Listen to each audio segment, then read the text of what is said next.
আসসালামু আলাইকুম ওয়া রাহমাতুল্লাহি ওয়া বারাকাতুহু। প্রশংসা আল্লাহ তাআলার জন্য, যিনি আমাদেরকে মহিমান্বিত করেন এবং আনন্দিত করেন খুশির মাধ্যমে। আর মুসলিমের জীবনে সবচাইতে খুশির সময়টি হচ্ছে ঈদ। আলহামদুলিল্লাহ। অতঃপর সেই মহামানবের উপর দরুদ পাঠ করি, যিনি ঈদের দিনের কর্মকাণ্ড এবং ঈদকে কিভাবে করতে হবে তা আমাদেরকে জানিয়েছেন সাল্লাল্লাহু আলাইহি ওয়াসাল্লাম। সম্মানিত ভাই, আজ আমাদের উপমহাদেশের অন্যতম একটি বিষয়, মতানৈক্যমূলক বিষয়, কিন্তু ঝগড়ায় রূপ ধারণ করেছে।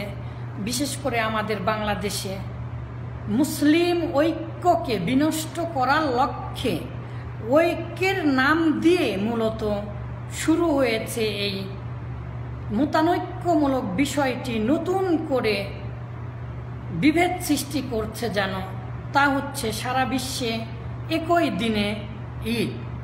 এই মাসালাটি মূলত সাহাবীদের যুগ থেকে মতানৈক্যমূলক একটি মাসালা, কিন্তু মতানৈক্যমূলক হলেও পৃথিবীর কোনো আলিম অথবা পৃথিবীর কোনো যুগে এটার বাস্তবায়ন হয়নি।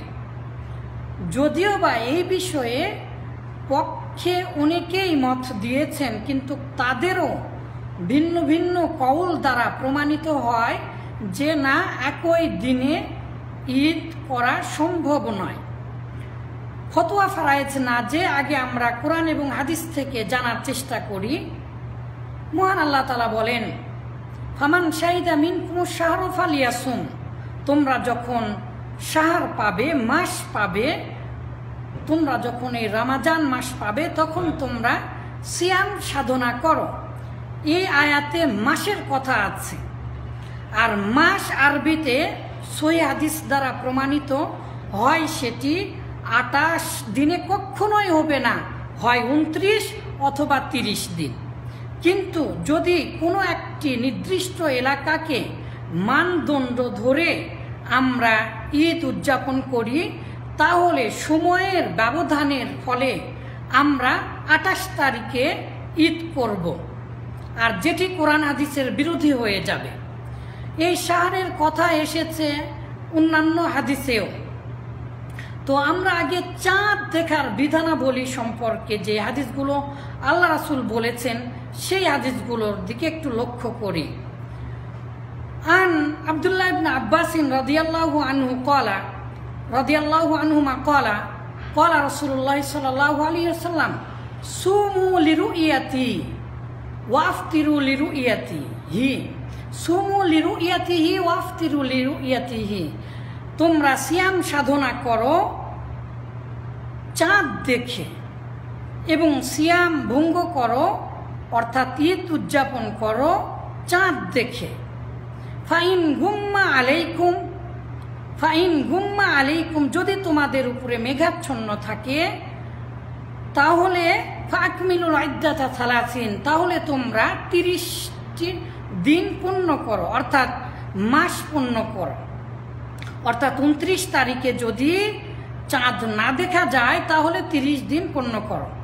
এখন কোনো ব্যক্তি যদি এই বলে যে না, 29 তারিখে দেখা গিয়েছে, সারা বিশ্ব একই সাথে ঈদ করতে হবে, তাহলে অন্যান্য দেশগুলোতে, যেগুলো দেশে 2 ঘন্টা 3 ঘন্টা অথবা 15 ঘন্টা কম বেশি, সেগুলো দেশে 27 তারিখে ঈদ হবে অথবা 28 তারিখে ঈদ হবে।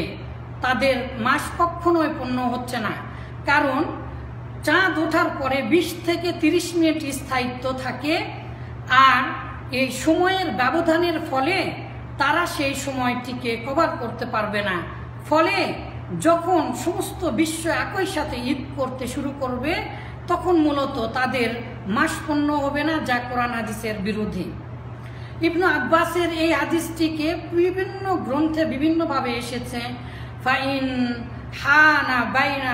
হালা বাইনাহু গুমামাতুন ওফি রিওয়ায়াতিন সাহাবাতুন ওফি রিওয়ায়াতিন গবারাতুন ইত্যাদি। অর্থাৎ ধুলার কারণে হোক আর যে কারণে হোক যদি তোমরা চাঁদ দেখতে না পাও তাহলে কিভাবে পুণ্য করবে? ফাউদ্দুলাহু ইত্যাদি এসেছে। আবার আর এক হাদিসে এসেছে যে ফাকদুরুলাহু, আর এক হাদিসে এসেছে যে কাম্মিলুল ইদ্দাতা 30 ফাতিমুল ইদ্দাতা 30, অর্থাৎ যেভাবে হোক 30 দিন পূর্ণ করতে হবে।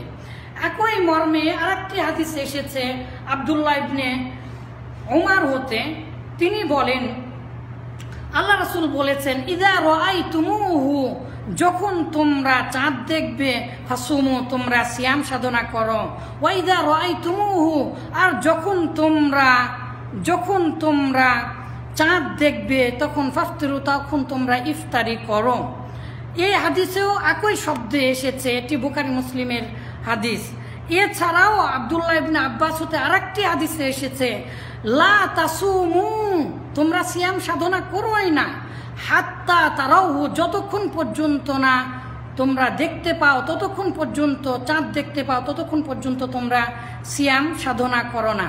ইবনে আব্বাসের আরেকটি হাদিসে এসেছে লা তুকাদ্দিমু শাহরা বিসিয়ামি ইয়াউমিন ওয়ালা ইয়াউমাইনি, যে তোমরা চাঁদকে কেন্দ্র করে একদিন আগে অর্থাৎ মাস শুরু হওয়ার আগেই তোমরা সিয়াম সাধনা করো না।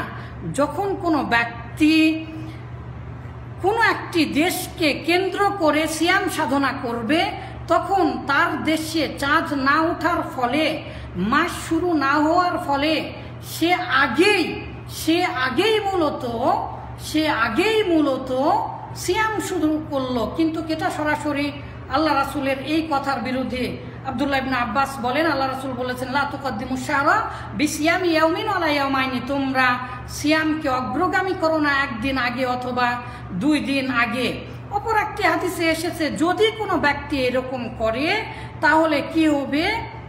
তাহলে আল্লাহ রাসূল বলেছেন যে মান সামাল ইয়াউমা, যে ব্যক্তি একদিন সিয়াম সাধনা করলো আল্লাযী ফিহি ইয়াশুক্কু, শেষ তাতে সন্দেহ পোষণ করে, চাঁদ উঠেছে কিনা এই সন্দেহ পোষণ করে যে ব্যক্তি সিয়াম সাধনা করলো ফাকাদ আসা আবাল কাসিম, সে যেন আল্লাহ রাসূলকেই অস্বীকার করলো। ভাইরা, আপনারা তাহলে বুঝতে পারলেন চাঁদ দেখেই সিয়াম সাধনা করতে হবে, চাঁদ দেখে ঈদ করতে হবে।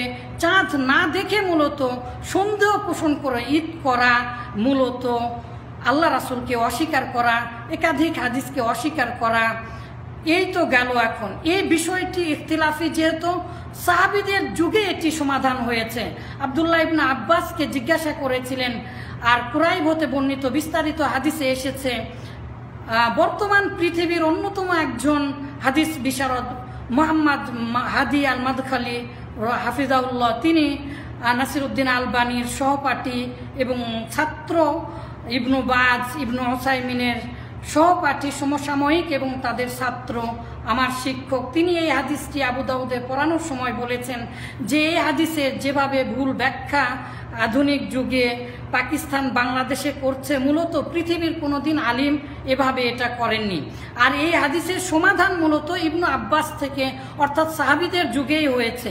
আর সাহাবীদের যুগে যারা বলেছেন জায়েজ, ইমাম মালিক রাহমাহুল্লাহ, তারপরে ইমাম আবু হানিফা রাহমাহুল্লাহ, যারা বলেছেন অনেকেই বলেছেন যে একই সাথে করা গেলে করা যেতে পারে, তারা মূলত এগুলো হাদিসকে খণ্ডন করেননি। তারপরেও যদি ধরা হয় সমস্ত বিশ্বব্যাপী একই সাথে সকল পৃথিবীর আলিম যদি মেনে নেই, তাহলে তখন সম্ভব হবে। ওয়াইসি এরকম একটি ফতোয়া দিয়েছিলেন, বাস্তবায়ন করতে পারেননি। এছাড়া অন্যান্যরা ফতোয়া দিয়েছেন, মূলত বাস্তবায়ন করতে পারেননি। যেই মতানৈক্য বিষয়টি বাস্তবায়ন করতে পারেননি পৃথিবীর কেউ, আর এটি সাহাবী হতেই মূলত সমাধানকৃত একটি বিষয়। আর সেই সাহাবী হতেই সমাধানকৃত বিষয় কি? কুরাইব বললেন সিরিয়া থেকে এসে যে আমি চাঁদ দেখেছি, এই হিসাবে তো এখন ঈদ হওয়ার দরকার। কিন্তু ইবনু আব্বাস রাদিয়াল্লাহু তাআলা আনহু বললেন যে না, আমরা ঈদ করব না, কারণ আমরা একদিন পরে চাঁদ দেখেছি। এখন কুরাইব বলছেন আফালা তাকতাফি বিরুইয়াতি মুআবিয়াতা ওয়া সিয়ামিহি, আপনি কি মনে করেন না মুআবিয়া রাদিয়াল্লাহু তাআলা আনহু তিনি চাঁদ দেখেছেন এবং মানুষেরা, সিরিয়ার মানুষেরা সিয়াম সাধনা করেছেন, তারটা কি হবে না? আপনি কি যথেষ্ট মনে করেন না? তখন তিনি সমাধান দিলেন। এরই আগে কিন্তু দুটি হাদিস 3টা রেওয়ায়েতে বলেছি ইবনু আব্বাসের রাসূলের কথা। তার জন্য ইবনু আব্বাস রাদিয়াল্লাহু তাআলা আনহু সমাধান দিলেন যে না, হবে না। কেন আমি মনে করি না, কেন আমি মনে করি না? তখন ইবনু আব্বাস বললেন, হাকাদা আমারনা রাসূলুল্লাহ সাল্লাল্লাহু আলাইহি সাল্লাম, এভাবে আমাদেরকে আদেশ করেছেন। আশা করছি বিষয়টি কোরআন এবং হাদিস থেকে অগ্রাধিকারের ভিত্তিতে আমরা জানতে পারলাম, এবং যারা মতানৈক্য করেছেন মূলত তাদেরও কিন্তু অন্যান্য কওল আছে। ফলে পৃথিবীর সকল মাযহাবের সকল আলিমেরা সৌদিতে এক সময় বসেছিলেন এবং এই মর্মে সিদ্ধান্ত নিয়েছেন যে না, কখনো এই পৃথিবীতে একই সাথে ঈদ করা সম্ভব নয়। আসসালামু আলাইকুম ওয়া রাহমাতুল্লাহি ওয়া বারাকাতুহু।